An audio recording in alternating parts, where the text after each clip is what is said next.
थोड़ा थोड़ा पेन भी है। देखिए एक बुकलेट प्रोवाइड करते हैं।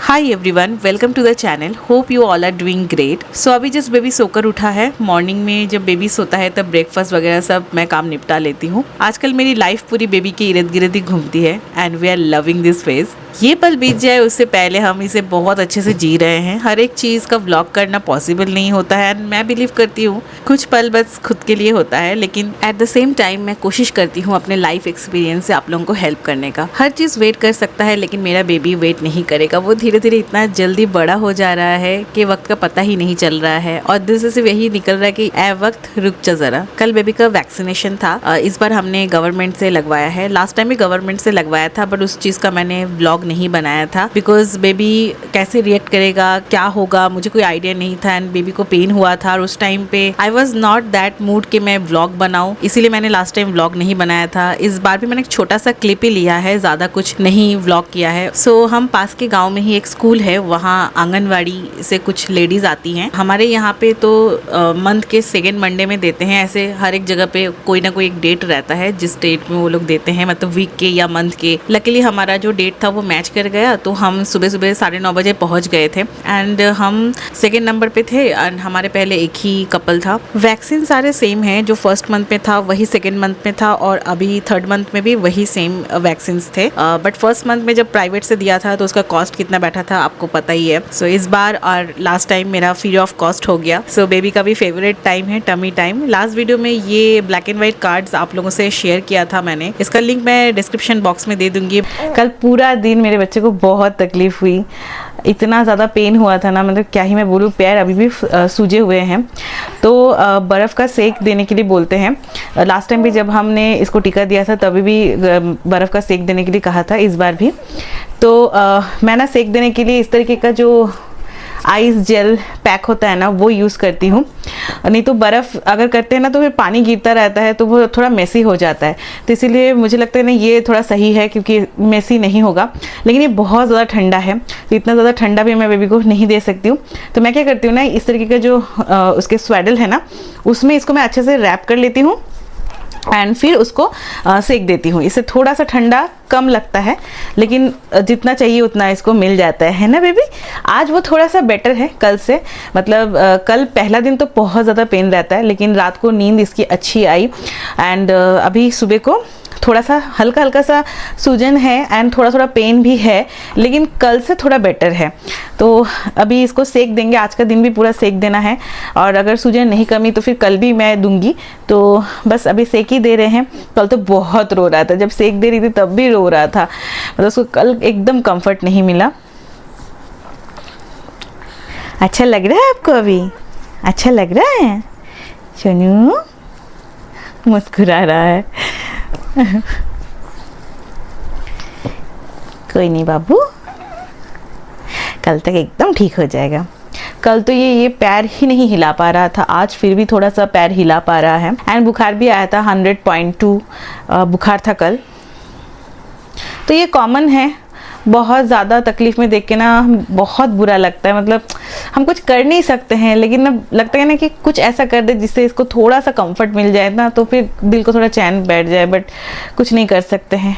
इन सब चीज़ों से भी उसको कंफर्ट नहीं मिलता है। ये पहला दिन तो बहुत ज़्यादा तकलीफ़ में ही गुजरता है and being a new mom वो बहुत ही टफ टाइम होता है। मतलब लास्ट 2 टाइम का तो मेरा एक्सपीरियंस ऐसा ही रहा। मैं बस रोती रहती हूँ और कुछ नहीं, मुझे अच्छा नहीं लगता है। इतना टाइनी सा छोटू सा है, इतना तकलीफ। आराम लग रहा है मेरे बब्बू छोना? ओ एंड सुबह से ना मैंने इसको थोड़ा सोने के लिए दिया बिकॉज सुबह उठ के फीड करा दिया था एंड बेबी मेरा 3.5 घंटा 4 घंटे एकदम बहुत गहरी नींद में अच्छे से सोया।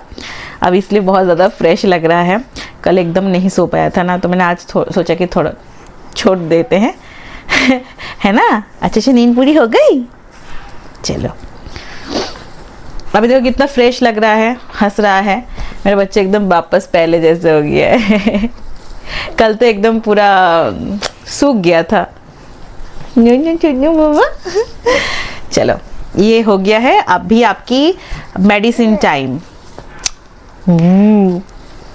अच्छा हाँ, मैंने ना कल पैरासीटामोल भी दिया था।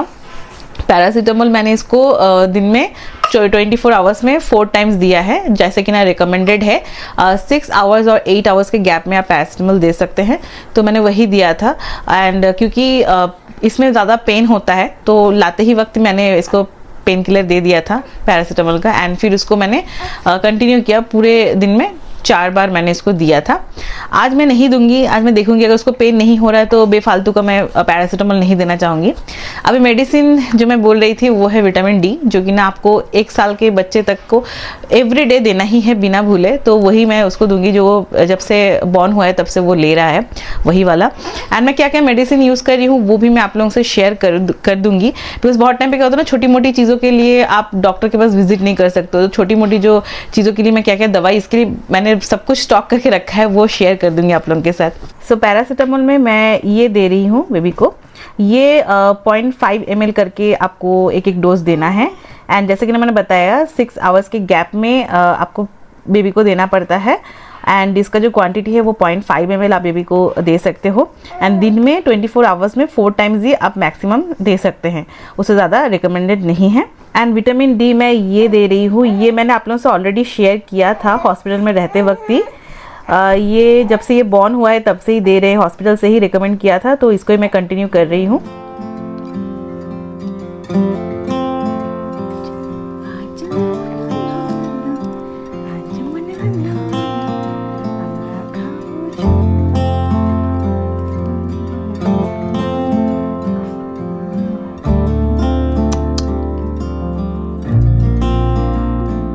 तो मिल रही हूँ आप लोगों से थोड़े टाइम के बाद। बेबी को नहला दिया है, फीड दे दिया है और अभी बेबी सो रहा है। मैंने भी शावर ले लिया है और अभी मैं आ गई हूँ किचन में लंच प्रिपेयर करने के लिए।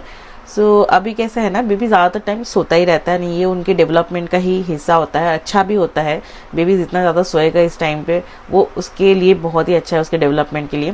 सो क्योंकि अभी बेबी सो रहा है तो फटाफट जल्दी जल्दी मैं लंच बना लेती हूँ। पता नहीं कितना बना पाऊंगी, जब तक वो उठता है तब तक देखती हूँ, जितना हो सके कर लेते हैं काम। सो आज मैं सोच रही हूँ गोभी की सब्ज़ी बनाने के लिए।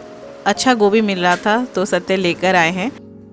सो मैं क्या करती हूँ ना, सबसे पहले तो गोभी को इस तरीके से कट कर लेती हूँ एंड उसको अभी मैं नमक पानी में थोड़ा उबाल लूँगी।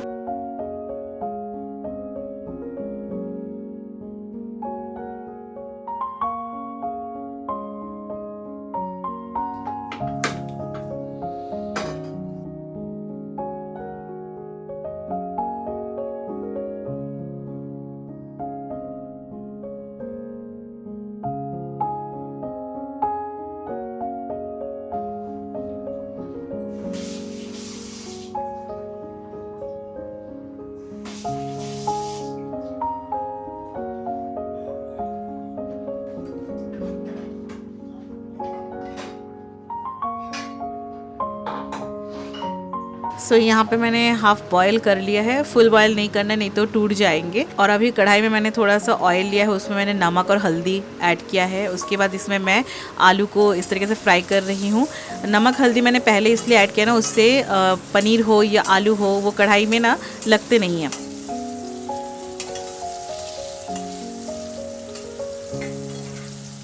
अभी आलू देखो कितना अच्छे से फ्राई हो गए हैं। अभी इसी ऑयल में जो मैंने हाफ बॉयल करके गोभी रखा था उसको भी थोड़ा सा फ्राई कर लूँगी।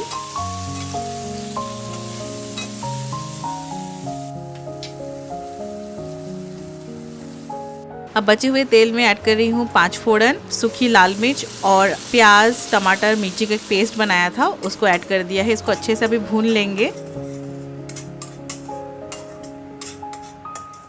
अभी मैं इसमें ऐड कर रही हूँ दही, बस, और ज़्यादा कुछ इसमें ऐड नहीं करना पड़ता है। इसको अच्छे से कुछ देर मिक्स करके भूनने के बाद इसमें जो फ्राई किया हुआ आलू एंड गोभी था उसको ऐड कर दे रही हूँ।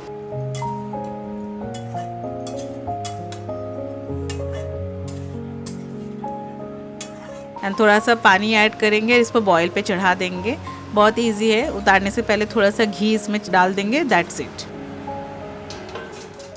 So let's talk about vaccination. Last blog में मैंने आप लोगों को थोड़ा बहुत आइडिया दिया था, बट आज के वीडियो में डिटेल्स में बात करेंगे। बहुत सारे क्वेरीज हैं, बहुत सारे सवाल हैं आप लोगों के मन में। बेबी अभी सो रहा है, मेरे पास थोड़ा टाइम है, तो चलिए फिर बातचीत कर लेते हैं। सो वैक्सीनेशन जो है ना, वो फर्स्ट मंथ से ही बेबी को देना स्टार्ट हो जाता है। बेबी जब डिलीवर होता है उस टाइम पे आपको हॉस्पिटल से इस तरीके का एक बुकलेट प्रोवाइड करते हैं। ये Cloud9 का है, अलग अलग हॉस्पिटल के अलग अलग बुकलेट होंगे। तो इस तरीके का एक बुकलेट आप लोगों को दिया जाता है, जिसके अंदर एक चार्ट मिलता है आपको, जहाँ पे ये मेंशन रहता है कौन से एज में कौन सा वैक्सीन आपको बेबी को लगवाना है, लाइक दिस। तो इस तरीके का चार्ट दिया रहता है। इससे आपको ट्रैक रखने में इजी पड़ता है कि बेबी को सही से वैक्सीन लगे हैं कि नहीं, कुछ मिस तो नहीं हो गया, कब कौन सा लगवाना है वो भी आपको पता होता है। नाउ ये जो बुकलेट है ये सिर्फ Cloud9 में ही मुझे लेके जाना है ऐसा नहीं है। ये आप प्राइवेट से अगर बेबी को वैक्सीन लगवा रहे हो, कोई भी क्लिनिक से या Cloud9 से भी लगवा रहे हो, या फिर आप गवर्नमेंट से लगवा रहे हो, आप जहाँ से भी बेबी को वैक्सीन लगवाते हो, ये बुकलेट आपको कैरी करना है। इससे क्या होगा कि वैक्सीन जो लगवाएंगे उनको भी पता रहता है कि बेबी को क्या क्या वैक्सीन लगे हैं, कौन से मंथ में लगे हैं। तो उनको ट्रैक रखने में भी ईजी पड़ता है, क्योंकि एक टाइम लिमिट रहता है कि 1 महीने का गैप रखना है मिनिमम टू मिनिमम। तो वो चीज़ उनको ट्रैक रहता है कि लास्ट वैक्सीन बेबी को कब लगे थे। सब चीज़ आप याद नहीं रख सकते, तो इस तरीके बुकलेट होने में आपको ईजी पड़ेगा सारी चीज़ें ट्रैक रखने के लिए। अभी अगर आप पुणे में, जैसे मैं अभी पुणे में हूँ, तो पुणे में ही सिर्फ ये बुकलेट लेना है ऐसा भी नहीं है। आप ऑल ओवर इंडिया में कहीं पे भी बेबी को वैक्सीन लगवा रहे हो, always carry this book, that's it. अगर आपको ये बुक डिलीवरी के टाइम पे आपके हॉस्पिटल से प्रोवाइड नहीं करते हैं इनकेस, तो फिर आप ये गवर्नमेंट से भी बनवा सकते हो। वैक्सीन आप प्राइवेट एंड गवर्नमेंट दोनों से ही लगवा सकते हैं, दोनों ही सेफ है। गवर्नमेंट में आपको फ्री ऑफ कॉस्ट मिलता है, प्राइवेट में वही चीज़ का आपको पे करना पड़ता है। प्राइवेट में 2 ऑप्शन है, पेनलेस एंड नॉर्मल वाला, दोनों के अलग अलग चार्जेस हैं। एंड गवर्नमेंट में आपको सिर्फ नॉर्मल वाला मिलेगा, पेनलेस ऑप्शंस नहीं है। एंड क्योंकि ये फ्री ऑफ कॉस्ट है तो ऑफकोर्स वहाँ पे रश रहेगा, क्यों रहेगा, तो वो चीज़ आपको ध्यान में रखनी है। नाउ सबसे important question, which one is better, normal और पेनलेस? तो मैंने अपने बेबी को दोनों ही दिया है। अगर आप नॉर्मल लगवाते हो तो उसके बाद फीवर आता है एंड आफ्टर इफेक्ट 1 से 2 दिन का रहता है। पेनलेस में इनिशियली थोड़ा दिक्कत होता है, लेकिन आफ्टर 1 और 2 आवर्स उसके बाद बेबी सेटल हो जाता है, फीवर वगैरह नहीं आता है, ज़्यादा दिक्कत नहीं होती है बेबी को। स्वेलिंग जो है वो दोनों में ही रहता है एंड दोनों ही सेफ एंड इफेक्टिव है। तो कोई डिफरेंस नहीं है कि ये देने से बेटर कुछ हो जाएगा, ऐसा नहीं है, दोनों ही सेम है। इंपॉर्टेंट चीज़ ये है कि गवर्नमेंट से कुछ वैक्सीन है जो नहीं दिया जाता है, वो आपको प्राइवेट से लगवाना पड़ता है। आई गेस 6 और 7 मंथ में कुछ वैक्सीन है जो गवर्नमेंट नहीं प्रोवाइड करती है, वो आपको प्राइवेट से अलग से लगवाना पड़ता है। तो अगर आप मुझसे पूछ रहे हो कि कौन सा बेटर है एंड मैं क्या सजेस्ट करूंगी आपको, तो मेरा तो यही कहना होगा, जो फ्री ऑफ कॉस्ट गवर्नमेंट आपको प्रोवाइड कर रही है वो फ्री ऑफ कॉस्ट ही आपको लेना चाहिए। एंड जो चीज़ गवर्नमेंट से नहीं दिया जा रहा है वो आप प्राइवेट में दीजिए, क्योंकि बहुत ज़्यादा कॉस्ट बैठ जाता है। मैंने फर्स्ट मंथ में अपने बेबी का वैक्सीन लगवाया था, उसमें मुझे कॉस्ट पड़ा था 9,000 का, जो मैंने आप लोगों से शेयर भी किया था। तो आप समझ पाते हो, मोटा मोटी आप लोगों को आइडिया हो जा रहा है कि कितना आपको खर्चा बैठेगा। तो अगर जो चीज़ फ्री में मिल रही है वाई नॉट। बाकी आपके कन्वीनियंस के ऊपर है, आपके कंफर्ट के ऊपर है कि आपको क्या करना है क्या नहीं करना है। नाउ वैक्सीनेशन के बाद आप बेबी को कंफर्ट कैसे कर सकते हो एज अ मदर। सो जब भी मैं नॉर्मल लगवाती थी बेबी को, तो मैं बुखार आने का वेट नहीं करती थी, मैं घर आते ही उसको पैरासीटामोल दे देती थी 0.5 ml का, एंड 6 आवर्स के डिस्टेंस पे मैं इसको रिपीट करती थी फॉर अ डे। तो आई थिंक 4 से 5 बार उसको पैरासीटामोल मिल जाता था। नाउ पेन तो उसको होगा ही, बुखार थोड़ी देर बाद आएगा, लेकिन पेन तो तुरंत ही होना स्टार्ट हो जाता है। तो इसीलिए वो पेन किलर का भी काम करता है। जब बुखार आता है तो उसको उतना दिक्कत नहीं होता है, तो इसीलिए वेट करिए मत, आते ही उसको पैरासीटामोल दे दीजिएगा। एंड उसके बाद उसको हाइड्रेटेड रखना है, आपको उसको मिल्क ठीक से पिलाना है, कोई भी मील स्किप नहीं करना है, एंड पानी नहीं देना है। हाइड्रेशन का मतलब पानी नहीं है, 6 मंथ तक हम बेबी को पानी नहीं दे सकते हैं स्ट्रिक्टली। सो इसीलिए आप उसको मिल्क फीड कराइएगा। एंड उसके बाद उसको कंफर्टेबल कपड़े जो होते हैं कॉटन के, थोड़े ढीले ढाले से ऐसे कपड़े पहनाइएगा, टाइट फिटिंग्स वाले कपड़े मत पहनाइएगा। एंड स्वेलिंग वाले जो जगह होती है उसमें आपको कोल्ड कंप्रेस करते रहना है, जैसे कि ना आज की वीडियो में मैंने आप लोगों से शेयर किया कि किस तरीके से मैं करती हूँ, तो वैसे ही आपको कोल्ड कंप्रेस करना है। एंड ये आपको नेक्स्ट 2-3 दिन तक, जब तक वो स्वेलिंग नहीं जाती, आपको ये कंटिन्यू करते रहना है। पैरासीटामोल आप पहले दिन दो, बस उतना ही, उसके बाद और देने की ज़रूरत नहीं पड़ती है। एंड इस टाइम पे ना बेबी बहुत ज़्यादा क्रैंकी हो जाता है, तो उसको बस कडल करना है, आपके साथ चिपक के रहना है, तो उससे उसको कंफर्ट मिलता है। तो उसको अपने आसपास रखिए, कडल करिए, उसको अपने साथ पकड़ के रखिए। स्पेशली मदर्स, उनके पास वो ज़्यादा कंफर्टेबल फील करते हैं। सो या मुझे लगता है जितना मुझे मतलब मेरा एक्सपीरियंस था, मैंने मैंने आप लोगों से शेयर कर दिया है एंड आई होप कि इससे आपको थोड़ी बहुत आइडिया हो गया होगा एंड हेल्पफुल हुआ होगा। सो इन केस अगर मैं कुछ भूल गई या फिर मिस कर गई या आप लोगों को जानना है, let me know in the comment. मिलते हैं नेक्स्ट वीडियो में। आई होप कि आज का वीडियो आप लोगों को इन्फॉर्मेटिव लगा होगा। अगर वीडियो अच्छी लगी don't forget to like the video, channel पर नए हैं तो सब्सक्राइब कर दीजिएगा। चलिए मिलते हैं नेक्स्ट व्लॉग में, till then take care, bye bye guys.